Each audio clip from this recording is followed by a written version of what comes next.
Herkese selam, ben Aybüke Derin, kanalıma hoş geldiniz. Biraz kendimden bahsedeyim, videoyu ilk defa izleyecekler için. Hemşireyim, ayrıca anneyim. Bir yeni doğan hemşiresi olduğum için hem de bir çocuk deneyimim olduğu için deneyimlerimi size aktarıyorum. En büyük deneyim bence annelik, yani asıl deneyimin en büyüğü o çocuğu büyütmek bence. O deneyimlerimi de paylaşıyorum. Bugünkü konumuz emzik, meme, yani bir şeyleri bıraktırma konusunda neler yapabiliriz. Hem araştırmalarımı hem uyguladığım yöntemleri anlatacağım. Video geliyor. Şimdi önce biraz bahsedeyim Doğa'dan. Doğa sadece anne sütü aldı, yani aktif meme emen, ayrıca doğduğundan itibaren emzik tutan bir çocuktu. Şu an 2 yaşında, ne emzik emiyor ne de anne sütü alıyor. Şu an bütün bağlılıklarından kurtuldu demeyeyim. O dönemde onlar çok güzeldi ama şu anda bittiler. Artık çünkü okula gidiyor, diş yapısı için, diğer şeyler için. Hani artılarını eksilerini zaten anlatacağım. İlk başta anne sütüyle başlayalım. Benim en çok aldığım DM Instagram'dan. Instagram adresini de bırakayım aşağıya. Aybüke Hanım işte çok fazla beni emzik olarak kullanıyor. İşte geceleri o kadar çok uyanıyorum ki, o kadar uykusuzum ki psikolojim bozuldu, artık çocuğuma da iyi davranamıyorum şeklinde bir geri dönüş. Yani o kadar üzücü ki hem anne için çok kötü hem çocuk için çok kötü. Aslında çocuk da çok uyanıyor demek. Yani annenin uyuyamaması demek, çocuğun da uyuyamaması demek. Ne yapıyoruz şimdi? Zaten anne sütü videom var. Anne sütü nasıl arttırılır? Kaç ay anne sütü verilmeli? Onların linklerini aşağıya bırakırım. Hastanedeyken de anne sütü eğiticisiydim. Yani eğitmenlik belgem var. O yüzden ayrıntılı anlattığım videolar var. Nasıl arttırılır falan. Tabii ki anne sütü almadım. Ama bir yere kadar. Her şeyin bir zamanı olduğu gibi anne sütünün de bir zamanı var. Şu anda aslında yeni yayınlar 2 yaş ve üzeri diyor. Ama ben kendi fikirlerimi de söyleyeceğim. Yayınların ne dediğini de söyleyeceğim. Şimdi Doğa 1,5 yaşına kadar aktif emdi. Ama 1 yaşından, yani 1 yaş değil de tam 14 aylıkken falan gece emmeyi bıraktım. Bunu da doktor tavsiyesiyle, yani doktorlara sorduğumda en doğrusunun gece emzirmeyi bırakmak olduğunu, yani özellikle anne için değil çocuk için. Çünkü deliksiz bir uyku çocuğun büyümesinde aşırı etkili. Sadece hani anne sütüyle büyümüyor çocuk, uykuyla da büyüyor. Ayrıca annenin psikolojisi için de çok etkili. Şimdi gece ihtiyacı yok artık bir süreden sonra. Gece bir sıvı tüketmeye ihtiyacı yok. Hatta reflüye falan sebep oluyor. O yüzden gece emzirmeyi bırakmamı hem doktorum söyledi hem kendi araştırmalarım hem bilgilerim doğrultusunda zaten kararımı vermiştim önceden. 14 aylık oldu ve gece emzirmeyi bırakma kararı aldım. Nasıl bıraktım ona geliyorum. Emziği bırakma sürecimiz çok daha farklıydı. Onu da söyleyeceğim. Şimdi karar verdikten sonra o gün, yani bir tık ağlıyor. Hani şunu diyemeyeceğim. Hiç ağlatmadan biz emmeyi bıraktık. İnanın hiçbir bağlılık, bir acı olmadan bitmez yani. Siz şu şey düşünün. Hani herhangi bir alışkanlığınız var. Yani böyle alışkanlığınızı geçin. Yani okulu bile sevmiyorsunuz. Mesela bittiğinde böyle bir hüzün, bir üzüntü. Yani bir kalpte bir kırıklık oluyor. Çocuklar da bütün kırıklıklarını ağlayarak gösterdikleri için bunu da ağlayarak gösterecekler. Çünkü alışkanlığından vazgeçiyor. Süre gelen bir şeyden vazgeçmeye başlıyor. O yüzden biraz ağlayacak. Ama ne yapıyordum ben ağladığında? Gece kalktı ve istiyor meme. İlk başlarda biraz su vermeye başladım. Tabii ki suyu istemiyor. Memeyi daha çok istiyor ama su verip telkinleyip ama kucağıma almadan, hani yatağında ama dokunarak, konuşarak. Doğacığım işte süt bitiyor artık yavaş yavaş. Sadece gündüzleri emeceğiz. Akşamları artık emmeyeceğiz. Bu şekilde süreç şeklinde devam etti. İnanın yani 3 ya da 4 günde bitiyor. Ama o 3-4 gün bütün sabrınız sınanıyor. Diğer kalktıklarınızdan daha sık kalkmanız gerekiyor. Çünkü eskiden emziriyordunuz, uyuyordu. Siz de uyuyabiliyordunuz. Şimdi emzirmiyorsunuz. Daha sık kalkıyor. Ama sonrası için, yani onun iyiliği için bunu yapmaya devam etmeniz gerekiyor. Tekrar kalktı, yine su verme, yine anlatma, ağlıyor, kızıyor falan. Ama uykusu da var. Yine dalıyor. Sonra kalkıyor. Yine bu süreç bu şekilde devam ediyor. Gündüzleri de konuşma. Doğacığım akşamları meme emmiyoruz değil mi? Hani gündüz emmiyoruz. Artık akşamları yok, bitmiş. Sadece gündüzleri var. Bu şekilde artık akşam emmekten vazgeçtik. Yani bitirdik akşam emmesini ama gündüz emmiyordu. 4 kez, 5 kez, 3 kez. Hani günde ne kadar isterse o şekilde.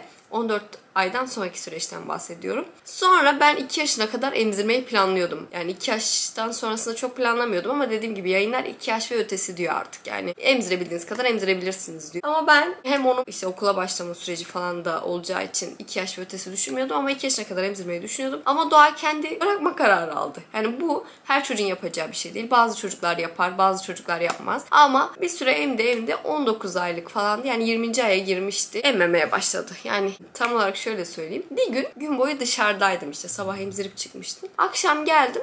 istemiyor. Hani şey değil, versem göğsüme emer. Ama şöyle değil. Anne meme ağlamıyor, istemiyor. Sordum Doğacığım emek ister misin? Oyun oynuyordu. No dedi. Sonra ertesi gün birkaç kez daha sordum. No dedi. Dedim demek ki bitti yani, istemiyor. Ben de çok ısrarcı olmadım illa 2 yaşa kadar emsin diye. Israrcı olsam emer bu arada. Hani hiç sıkıntı olmaz. Süt de vardı. Ama ısrarcı olmadım. Zaten ek gıdaları iyi yiyor. Hani onunla ilgili bir sıkıntı yoktu. O yüzden 20. aya kadar emmiş oldum. Gelelim asıl sancılı süreç, emzik bıraktırmaya. Bu arada gece emeği bırakmasındaki en büyük artılardan biri de emzik emiyor olması. Şimdi uyanıyor, ağlıyor. Ben emziği veriyordum ve hani meme yerine emzik emdiği için rahatlayıp uyuyordu. Hani dedim ya gece emzirmeyi bıraktım diye. Böyle bir artısı var. Hani siz şuayı da düşünebilirsiniz. Biraz daha zorlanabilir emzik almayan bebekler.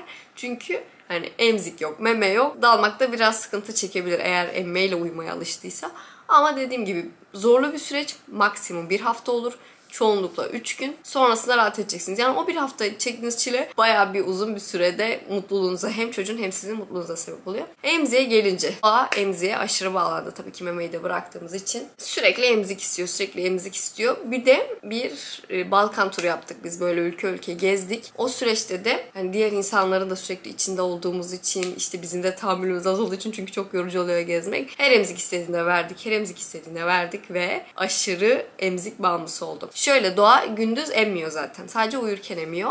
Ama oradaki gezi sürecimizde şey de oldu. Yani normal günlük hayatta da emer oldu, emzik ister oldu. Sonra döndüğümüzde karar verdik. Zaten döndüğümüzde kaç aylık oluyordu Doğa? İşte 21-22 aylık oluyordu. Yani emzirmeyi bitirdikten 1-2 ay sonra karar verdik, artık Doğa emzik emmeyecek. Beraber konuştuk eşimle. Dedik ki orada unuttuğumuzu söyleyelim, emziği sorarsa. Unutmasak verecektik. Neyse geldik buraya. Zaten uyudu. Emziksiz uyudu o gün çünkü çok yorulmuştu zaten. Sabah uyandı. İşte tekrar öğlen uykuya dalacak, emziğini soruyor. Anne emzik nerede? Nerede? Dedim Doğacığım biz emziği unutmuşuz. Gittiğimiz yerde hani gezdik ya, orada unutmuşuz. O yüzden yok. Biraz ağladı falan filan. Sonra tekrar geldi dedi emzik nerede falan. Doğacığım diyorum sana vermek istiyorum ben, sen haklısın. Ama emzik yok artık. Şöyle zaten dişlerinin şöyle öne gitmesini de istemediğim için hem bırakmak istiyordum. Hem de her bağlılık biraz özgüvenden düşürüyor çocuklarda. Bu illa emzik değil. Anneye bağlılık, işte bir cisme bağlılık, eve bağlılık, hani herhangi bir bağlılık özgüven problemine sebep olabiliyor. O bağlı olması gereken sürede olmalı, bitmesi gereken sürede de bitmeli benim için. Emzik artık bitmesi gerekiyordu. Çünkü hani hem konuşmasını geriletiyor emzik, çok fazla ağzına tuttuğu için, hem damak yapısını bozuyor. Sürekli bu şekilde konuşarak, bunları değil tabii ki, İşte unutmuşuz o yüzden veremiyoruz falan. Sonra 2 gün sordu bakın, inanın. 3. gün ikna oldu yani onun geri gelmeyeceğini. 3. gün diyor ki anne emzik yok. Yani onun farkında, emmi diyordu. Anne emmi yok. Yok, evet. Öğrendi onu.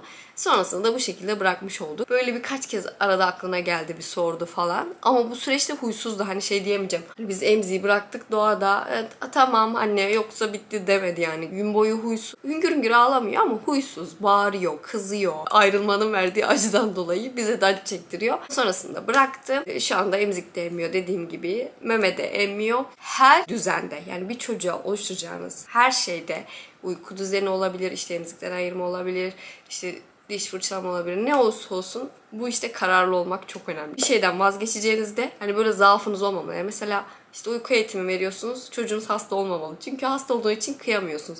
Ya da işte memeden ayıracaksınız. Yine hasta olmamalı, işte huysuz olmamalı, başka bir sıkıntıları olmamalı yani, ya da diş çıkarmamalı. Siz de kararlı olmalısınız. Eğer kararlı olursanız oluyor yani. Gözümle gördüğüm için hani asla bırakmaz diyordum emziği ya. Çok zor. En zor emzik bırakmak olduğunu düşünüyordum. Çünkü emzikle uykuya dalıyor. Son dönemde aşırı bağlanmıştı emziğe. Ama dediğim gibi 2 gün zorlandık. 3. gün ikna oldu yani onun artık olmadığına. Her şeyi de anlıyorlar. Siz şey düşünebilirsiniz ya, ne anlatacağım hani diye düşünebilirsiniz. İnanın her şeyi anlıyorlar, ikna oluyorlar ve sonrasında karar veriyorlar yani. Kaç yaşında olursa olsun bu, inanın 1 yaşında da olsa, 6 aylık bile olsa algıları açık, kulakları duyuyor. Ama 1 yaşından sonra bence birçok şey anlıyorlar. Hani konuşamasalar da her şeyi kavruyorlar. O yüzden bol bol anlatmak lazım. Şu anda da her şeyi anlatarak ilerliyoruz. Mesela şu an yatağını değiştirdim. Doğan'ın beşikten büyük yatağa geçti. Onu anlatıyorum. Bak artık burada yatacaksın, şöyle yapacaksın. Annelik vallahi gerçekten çok zor. Hani normal hayatta böyle bir arkadaşınıza böyle sürekli açıklama yapmak zorunda kalsanız şey yaparsınız ya. Of ya, ben her şeyi açıklamak zorunda mıyım dersiniz. Ya da işte bir patronunuz sürekli size yaptığınız her şeyi açıklatsa işten ayrılırsınız yani, öyle bir şey. Ama annelikte her şeyi, ama her şeyi, yaptığınız şeyleri de, ondan istediği şeyleri de, her şeyi açıklamak gerekiyor. Biraz açıklamak zor ama sonucu güzel oluyor. Umarım bu videoda faydalı olmuştur. Bu konuyla ilgili soracağınız şeyler varsa yine yazın aşağıya. Ben şöyle yapıyorum ama olmuyor, böyle denedim ama olmuyor diye. Çünkü ben şu an evet bilgilerim var ama daha çok kendi deneyimim üzerinden gidiyorum. Ama sizin de fikriniz varsa yazarsınız. Onları da yorumlaşarak çoğunlukla cevap veriyorum zaten aşağıdaki yorumlara. Onları da cevaplarız. Hepinizi seviyorum. Kanalıma da abone olursanız çok sevinirim. Hem videoların devamlılığı için hem benim motivasyonum için hem de bu tarz videoların başkalarına da önerilmesi için. Belki emziğini bıraktırmak isteyen vardır ya da memeyi bıraktırmak isteyen vardır. Onların da fikri olmuş olur. Hepinizi seviyorum. Hoşçakalın.